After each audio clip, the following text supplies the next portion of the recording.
Bago natin simulan ang ating video, nais ko munang magbigay ng taos-pusong pasasalamat sa inyong walang sawang pagsuporta at pagmamahal sa ating YouTube channel. Ang inyong patuloy na pagtangkilik at tiwala ay nagiging inspirasyon para sa amin upang patuloy na maghatid ng mga dekalidad na content. Salamat sa pagiging bahagi ng ating journey, at dahil sa inyo, patuloy tayong magtatagumpay. Tinanong niya kung dahil ba sa lutong pagkain nararamdaman ni Pero ang hindi komportable at kung bakit hindi niya subukan kumain ng hilaw. Sabi ni Pero na nasubukan na niya ang hilaw na pagkain, pero hindi rin iyon bagay sa kanya. Nagsimulang maglakad si Ji-hoon at sinabi na inaasahan niya iyon. Sinabi niya na kailangan ni Pero ng pagkain mula sa kanyang sariling bansa. Medyo malungkot si Pero, sinasabi na wala siyang ideya kung ano ang tawag dito. Nakaramdam ng lungkot si Ji-hoon habang minamasahe siya, at sinabi na mukhang nami-miss niya ang kanyang tahanan. Umiyak si Pero at inamin na talagang nami-miss niya ito. Sinabi niya na isa siyang veterano. Matapos ang 3 taon ng trabaho, naiintindihan niya ang nararamdaman nito. Biglang naalala ni Ji-hoon ang isang bagay. Ibinigay niya kay Pero ang isang rolyo ng toilet paper at sinabi na kung iyon ang tao, baka may alam siya tungkol dito. Tinanong ni Pero kung sino iyon. Pagkatapos ng pag-uusap na iyon sa kalye, may mga bata na naglalaro sa kanya, nagtatanong kung pwede ba silang umakyat sa kanya. Sinabi ni Pero na mag-ingat sila, dahil ayaw niyang masaktan sila, pero okay lang sa kanya na maglaro. Tumingin siya sa restaurant ng bida mula sa malayo. Pinababa niya ang mga bata at sinabi na kailangan na niyang tumigil dito dahil may mahalagang lugar siyang pupuntahan ngayon. Gusto ng mga bata na magpatuloy sa laro. Tumingin siya sa lahat at ngumiti, sinabing babalik siya bukas para maglaro, na ikinasiya ng mga bata. Masaya silang umalis at sinabi ni Pero na diretsyo na sa bahay. Pagkatapos noon, pumunta siya sa restaurant, at nang makarating siya, sinabi niyang tila ito talaga ang lugar, ang Warriors Restaurant. Biglang binuksan ng bida ang pinto at tinanong kung siya ba si Pero. Sabi ni Woo na natanggap na niya ang tawag. Sinabi ng bida na maaaring medyo bastos ito sa unang tingin. Hindi alam ni Pero ang nangyayari. Sabi ni Song-woo na sa kasamaang palad, hindi siya makakapasok sa restaurant. Napaluha si Pero, at sinubukan ng bida na ipaliwanag na hindi yun ang ibig niyang sabihin. Ipinaliwanag niya na dahil lang sa kanyang balahibo, hindi siya makapasok. Sabi ni Pero na naiintindihan niya at humingi ng paumanhin sa hindi pagkakaunawaan. Hindi alam kung anong gagawin. Umupo siya sa sahig sa isang unan na ibinigay sa kanya ng bida. Ang mga tao na nakatingin sa bintana ng kanilang mga bahay ay nagkomento na napaka-cute ni Pero at nagtataka kung gusto niya ba ang Coca-Cola.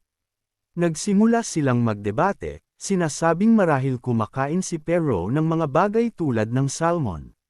Sinabi ng isang babae na isa siyang polar bear, kaya marahil gusto niya ang Coca-Cola. Habang nag-aaway sila, nakikinig lang si Pero, iniisip na hindi niya gusto ang Coca-Cola. Sa katunayan, iniisip niya na wala siyang gusto sa anumang inuming may carbonated o may asukal. Napagod na siya sa kanila at nagtatanong kung bakit palaging inaalok sa kanya iyon. Ngunit totoong gusto niya ang salmon. Kumakawi siya sa mga tao, na lalong naiintriga at nag-shout na napaka-cute niya. Biglang lumitaw si Sung-woo mula sa wala sa tabi niya, halos takutin siya ng husto. Sinabi ng protagonista na narinig niya ang tungkol sa sitwasyon mula kay Ji-hoon. Tinanong niya kung nami-miss ni Pero ang kanyang tahanan. Sabi ni Pero na oo, minsan umiiyak siya dahil dito at nakararamdam din ng panghihina. Sang-ayon si Woo, iniisip na iyon talaga ang mga sintomas ng homesickness. Sa isang mapanuring ngiti, iniisip ng protagonista na sa anumang kaso, humihingi si Pero ng tulong para malampasan ang homesickness na iyon. Napapansin niya na parang iniisip ng mga tao na isa siyang counseling center na nakakagamot ng lahat. Umupo si Sunung-woo sa tabi ni Pero at sinabi na ang unang pamantayang lunas ay pagkain. Sinabi ng protagonista na nagluluto rin siya para sa sarili kapag ganoon ang pakiramdam niya, ngunit may limitasyon ang mga sangkap sa Earth. Nalungkot si Pero nang marinig iyon. Habang nag-iisip ng solusyon ang protagonista, sinabi ni Shung Wu na may mga anthropomorphic na oso sa mundong pinagmulan niya, pero sa tingin niya ay hindi pareho ang species ni Pero. Dahil ang Uroks, isang espesyal na anthropomorphicong warrior clan na nasummon sa Earth mula sa mundong iyon, ay labis na malupit at marahas. Ang kanilang agresibong kalikasan ay nagdudulot ng pagkawasak ng lahat. Malayo sa pagiging tagapangalaga ng kalikasan, iniisip niya na imposible si Pero ay isang urok. Tumayo ang protagonista at sinabi na mag-uusap muna sila habang kumakain. Dumating sinabi na may daladalang ilang cart na puno ng iba't ibang bagay. Isang balahibo mula sa isang ibong kumakain ng apoy, mga dahon mula sa punong hinabol ng mga espiritu sa loob ng 1,000 taon, mga pakpak ng isang dragon na kumakain ng bato. Matapos makuha ang lahat ng sangkap, iniisip ni Shung Wu na sapat na ito. 3 oras ang lumipas, at nalungkot ang protagonista. Kasama niya, malungkot din si Pero at sinabi dahil wala silang nakitang totoong resulta matapos ang 3 oras ng pagluluto. Gabi na, at nakaupo ang 3 sa lupa na naiinis. Sabi ng protagonista, na ipinakita niya lahat ng iba't ibang putahe kay Pero, ngunit wala pa rin itong epekto. Sabi ni Pero na ikinalulungkot niya ang nangyari. Sagot ni Shung Wu, hindi na kailangang humingi ng tawad. Nahanap lang niya ang lahat ng ito na kakaiba. Sabi ng protagonista na normal, kahit isa lang sa mga putahe ay magugustuhan ni Pero. Si Pero, na malungkot pa rin, sabi na malayo ang lugar kung saan siya nanirahan mula sa Earth. Tinitingnan niya ang buong buwan at nanatiling tahimik. Tumayo siya at sabi na gabi na, at humihingi ng paumanhin sa abala ngayong araw. Sabi ni Shung Wu na ayos lang, at binibigyang diin na ang dapat humingi ng tawad ay ang protagonista dahil hindi niya matulungan si Pero. Biglang nagsimulang mag-ehersisyo si Nabi at sabi, oras na para mag-ehersisyo. Habang nanunood ang dalawa, hindi maintindihan, si Nabi ay nagsimulang sumigaw ng puno ng enerhiya. Nagsimula siyang magbato ng ilang suntok sa hangin. Nagulat si Pero at tinanong kung ano ang ginagawa ni Nabi ngayon. Sabi ng protagonista, sinasadyang sinusunog ni Nabi ang enerhiya niya. Ipinaliwanag ni Shung Wu na si Nabi ay isang Uros, isang species na mandirigma. Tinanong ni Pero kung tunay ba siyang mandirigma dahil maliit at cute siya. Ngumiti ang protagonista at pumayag. Habang nag-aayos si Shung Wu ng mga gamit, pinapanood ni Pero si Nabi na nagtatakbo sa hardin na parang baliw. Biglang tumalon si Nabi, lumagpas sa buwan, at ito ay nakakuha ng atensyon ni Pero. Sabi niya, mukhang nag-e-enjoy si Nabi. Sabi ng protagonista na minsan si Pero ay hindi kayang manatiling nakaupo, at binibigyang diin na kung gusto niya, pwede siyang tumakbo kasama si Nabi. Medyo nahihiya si Pero at sabi na hindi siya sigurado kung tama ba iyon dahil nakatuon lang siya sa trabaho at pagbabasa. Inilagay ng protagonista ang mga putahe sa isa sa mga cart at tinanong kung sa nakalipas na 3 taon, trabaho at pagbabasa lang ba ang ginawa ni Pero. Bukod pa rito, tinanong ni Shung Wu kung hindi ba talaga nag-eehersisyo si Pero. Sabi ni Pero na tama iyon at tinanong kung may problema ba iyon. Nagulat ang protagonista at sinabi na oo. Ipinaliwanag niya na si Pero ay isang anthropomorphic na oso. Sabi ni Wu, kahit gaano pa man kumilos ang isang anthropomorphic na oso na parang tao, hindi niya pwedeng kalimutan na oso pa rin siya. Sinabi ng protagonista na kung patuloy niyang pababayaan ang hayop sa loob niya, magdudulot ito ng sakit. Nang marinig ito ni Pero, natakot siya. Sinabi ng protagonista na ang sakit na iyon ay tinatawag na sedentary lifestyle o pamumuhay na laging nakaupo. Itinuturo ni Shung Wu ang tiyan ni Pero at sinasabi na ang taba sa kanyang tiyan ay patunay nito. Nagulat si Pero. Matapos iyon, humihingal si Pero habang pinapagawa siya ng ehersisyo ni Wu. Halos mamatay sa pagod, sabi ni Pero na parang lalabas na ang puso niya sa bibig. Tinitingnan ng protagonista ang timer at sabi, 30 minuto pa lang ang lumipas. Biglang humiga si Pero sa sahig, pagod na pagod. Tinanong niya kung talagang may epekto ito. Sabi ni Sunungwu na kung tao siya, oo, may epekto, pero sa kanyang kaso, hindi ito gaanong makakatulong. Inis si Pero at nagtataka kung bakit pinapagawa siya ng ganito ng protagonista. Tumalon si Nabi sa tiyan ni Pero, halos maipit siya. Sabi ni Nabi kay Pero na manatiling nakahiga habang binibigyan niya siya ng masahe. Pinisil ni Pero ang kanyang mga mata, nahihiya, at sabi, nakakahiya itong sitwasyon. Nagsimula si Nabi sa masahe at sinasabi na malambot si Pero dahil hindi siya nag-eehersisyo, at iyon ang dahilan kung bakit siya naging mataba. Nahihiya pa rin, hiling ni Pero na itigil ito. Biglang lumapit si Sunungwu sa dalawa at sabi na ang ganitong kasanayan ay ipinamamana sa loob ng Euros clan. Tinatawag itong magic massage, na nakakatanggal ng pagod at nakapagpapagaling ng pananakit ng kalamnan. Ipinunto ng protagonista na nakakagulat, kapag nagmasahe kapag katapos mag-ehersisyo, nawawala ng doble ang taba sa katawan. Nagulat si Pero at tinanong kung talagang may ganoong epekto. Tumingin si Sunungwu sa kanya, iniisip na hindi pa niya nakikita ang M para sa monster sa loob niya. Mabilis na bumalik ang protagonista sa mesa at sabi na inaasahan niya iyon. Ang solusyon ay iyon mismo ang ulam. Kinuha niya ang kutsilyo, sinasabing gagawin niya ang baby food ng pamilya Frenchburg. Ang baby food na ginawa ng pamilya ng mandirigma, ang Frenchburg. Iba ang mga mandirigma kumpara sa mga kabalyero dahil naniniwala silang ang pagkapanalo sa laban ang pinakamahalagang birtod. Sa isang pamilyang tulad nito, kapag may ipinanganak na batang hindi mahilig sa pakikipaglaban, nanganganib ang linya ng lahi. Kapag nangyari iyon, pinapakain ng pamilya Frenchburg ang batang iyon ng espesyal na pagkain. Ang batang dati ay umiiyak kahit para kumain, ngayon ay tumatakbo at nakikipaglaban saan man. Pinapataas ng baby food ang lakas ng bata, pinipilit siyang magkaroon ng kalikasang mandirigma. Hindi ito tinatanggap ng mga tagapagturo ng mabuti. Ngumiti si Sunungwu at naisip na hindi niya inasahan na magiging kapaki-pakinabang ang natutunang ito balang araw. Sinimulan niya ang pagluluto at ang pangunahing sangkap ay ang hita ng ferocious cowfit trident. Matapos pag-aralan, itinapon ng protagonista ang kutsilyo sa gilid, kinuha ang dalawang iba pang kutsilyo, at nag-concentrate. Iniisip niya na ang punto ng pamamaraang ito sa pagluluto ay para gawing baby food. Ang susi ay dapat kahit ang maliliit na bata ay kayang kainin ito. Itinaas niya ang kutsilyo at sinimulang hiwain ang karne ng napakabilis. Ang unang hakbang ay durugan lahat ng karne.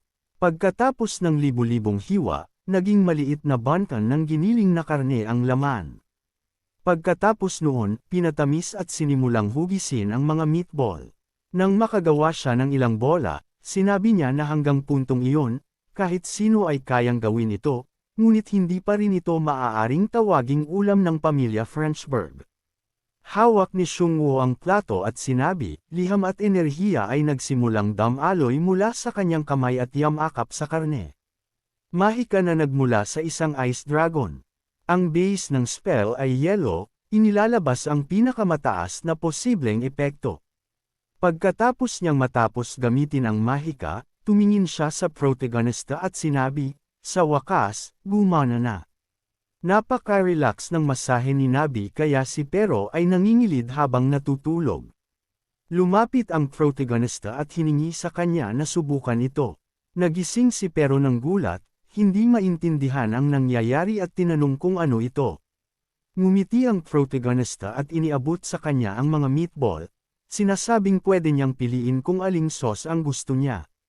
Tumingin si Pero sa mga meatball, masaya ang pakiramdam, at nagpasalamat sa pagkain. Matapos niyang ibuhos ang sauce, iniikot niya ang plato sa kanyang bibig at kinain lahat ng sabay-sabay. Biglang nakaramdam siya ng kakaiba. Inilagay ang kamay sa kanyang bibig, pawisan at nanginginig. Tumayo si Sunungwu, nanunood, at sinabi kay Nabi na maghanda dahil may paparating na malaking pangyayari. Nagsimulang buksan ni Pero ang kanyang bibig at gumawa ng kakaibang mga tunog. Biglang nagbago ang kanyang aura at ang kanyang mga mata ay nagsimulang magningning ng pula. Nagsimulang umungol siya ng malakas. Naghanda ang protagonista ng target at sumigaw, na ito ang gusto niya, at iniutos kay Pero na atakihin ito.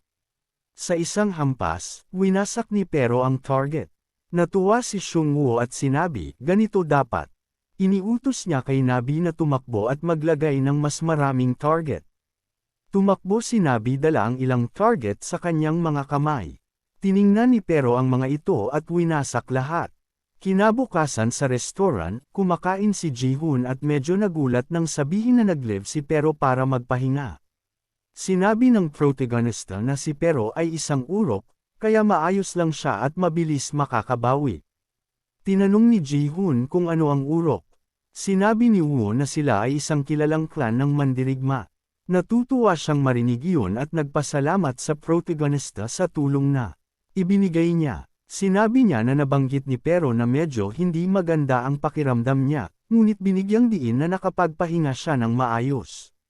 Sinabi niya na hindi niya alam kung paano dapat suklian si Xiongwu sa kanyang tulong. Sumagot siya na hindi niya kailangang mag-alala, dahil si Pero ang dapat suklian. Sinabi ni Ji-hoon na siya ang tagapangalaga ni Pero, at kung siya ay nakapag-abala o nagdulot ng anumang problema, siya ang dapat magbayad. Ngumiti ang protagonista sa kanya at tinanong kung totoo iyon. Lumapit siya sa fridge at sinabi na dapat siyang bayaran ngayon din. Natakot si Ji-hoon at tinanong kung bakit binubuksan niya ang fridge. Ngumiti si Xiongwu at sinabi na huwag siyang mag-alala dahil pagkain lang iyon. Sa pinakamalala, masama lang ang lasa. Hawak niya ang isang piraso ng karne na may nakakaangat na tensyon sa aura. Natakot siya at tinanong kung gusto niyang kainin ni Ji-hoon ang pagkain na ibinigay niya sa order. Labing-labis ang takot niya, sumigaw siya, nagmamakaawa na hintayin siya at sabi na pwede niyang bayaran sa ibang paraan. Sa loob ng kusina, sinabi ni Xiongwu na huli na, nagsimulan na siyang magluto. Napahimatay ang babae sa takot. Sinimulan niyang hiwain ang mga sangkap at naputol ang kanyang kutsilyo sa gitna. Tiningnan niya ang putol na kutsilyo at dumating si Nabi, nagtatanong kung ano ang problema. Sinabi ng protagonista na wala namang masyadong problema. Hindi lang niya makontrol ang kanyang lakas. Huminga siya ng malalim at sinabi na wala na talagang magagawa. Ordinaryong kutsilyo lang iyon, kaya hahanapin niya ang kailangan sa kanyang inventaryo. Tiningnan niya ang lahat ng kanyang mga sandata at sinabi na wala siyang kitchen knife, pero idinagdag niya na hindi ibig sabihin na hindi siya makakagawa ng pagkain gamit ang isang mahiwaga o banal na espada. Sumang-ayon si Nabi, pero sinabi na hindi iyon angkop. Napabuntong hininga si Xiongwu. Ngunit sabi niya ayos lang, bibili na lang siya ng bagong kutsilyo ngayon. Habang naglalakad sila sa mga kalye, sinabi ng protagonista na limitado at marupok ang mga kutsilyong binibenta sa mga pamilihan. Tinanong niya si Nabi kung pupunta ba sila sa Panday. Nagtanong si Nabi kung may forge rin sa mundong iyon. Sumagot ang protagonista na meron, pero sa mundong iyon tinatawag itong workshop. Itinuro niya ang kahon na dala ng isang tao at sinabi na doon ginagawa ang ganitong bagay. Dumating sila sa isang malaking tindahan at sinabi ni Xiongwu na mukhang iyon na ang lugar. Pumasok sila at sinabi niya na may dalang paanyaya mula sa City Hall. Ito ang Crystal Valley Workshop. Pagkapasok nila, may nakangiting babae na naghihintay sa kanila. Inabot ng protagonista ang paanyaya. Sinabi ng babae na ikinagagalak niyang makilala siya at ipinakilala ang sarili bilang si Nari, at siya ang magiging gabay niya. Sumagot si Xiongwu na ikinagagalak din niya at binanggit na naghahanap siya ng kutsilyo. Tinanong niya kung espada ba ang ibig niyang sabihin, at kung dalawang kamay o isang kamay ang gusto niya. Sinabi ng protagonista na hindi siya gusto ng espada. Gusto niya ay kitchen knife, at ipinakita ang sukat na gusto niya. Naguluhan si Nari at tinanong kung talagang kitchen knife ang ibig niyang sabihin. Sa labas, nakangiti siya, ngunit sa loob ay inis na inis, Iniisip kung alam ba ng protagonist kung nasaan siya. Sabi niya, hindi siya karapat-dapat na naruroon kung hindi dahil miyembro siya ng First Order. Sinabi ni Naray na wala silang mga kitchen knife sa ngayon, at binigyang diin na kung ayaw niya sa mga espada na nakadisplay, kailangan niyang mag-order ng custom. Tiningnan ng protagonist sinabi na gawin na nila iyon. Ngunit sa loob, ipinipigil ni Naray ang galit, iniisip na basta-basta na lang siya mag-o-order ng isang bagay na nagkakahalaga ng daan-daang milyon. Iniisip niya na hindi talaga naiintindihan ng protagonista kung paano gumagana ang mga bagay doon. Huminga siya ng malalim at sinabi na naiintindihan niya. Kinuha niya ang isang tablet at tinanong kung paano niya pipiliin kung aling artisan ang gagawa ng custom knife. Sinabi ni Wu na wala siyang naiisip na partikular at nagtanong kung may elven o dwarven artisan sila. Sabi ni Naray na meron silang elven artisan. Sabi niya na siya na ang pipiliin. Pagkatapos, kinumpirma niya ang pagpili at sinabi na sasakay na sila sa elevator papunta sa tamang palapag. Habang papasok sila, mukhang malungkot sinasabi na hindi niya gusto ang elven artisans. Tinanong siya ng protagonista kung bakit, kung may nangyari ba noon. Sagot ni Nabi, hindi siya gusto ng elven weapons. Sinabi ni Xiong Wu na sa kasamaang palad, wala silang magagawa. Ang dwarven artisans ay malayo sa mga tao, at ganoon din ang elven equipment distansya mula sa mga tao. Pagdating nila sa palapag, nagpaalam si Naray. Habang naglalakad sila, sinabi ni Nabi na malamig dito. Ipinaliwanag ng protagonista na ang mga elves ay gumagawa ng bakal gamit ang lamig imbis na init. Habang naglalakad, nakarinig ang protagonista ng ingay at nang tumingin, may nakitang nagtratrabaho. Nagulat siya nang makita ang elf. Iniisip niya na dahil sa pangangailangan ng pisikal na lakas at kapangyarihan, karamihan sa mga elven blacksmith families ay ipinapasa ang kanilang legacy sa mga lalaking anak. Napansin ng elf na tinitingnan siya. Ngumiti si Xiong Wu, sinasabi na nalampasan niya lahat ng iyon sa pamamagitan ng purong talento. Ibinaon niya ang martilyo at humingi ng paumanhin na hindi nila napansin sila kanina dahil nakatuon siya ng sobra sa ginagawa niya.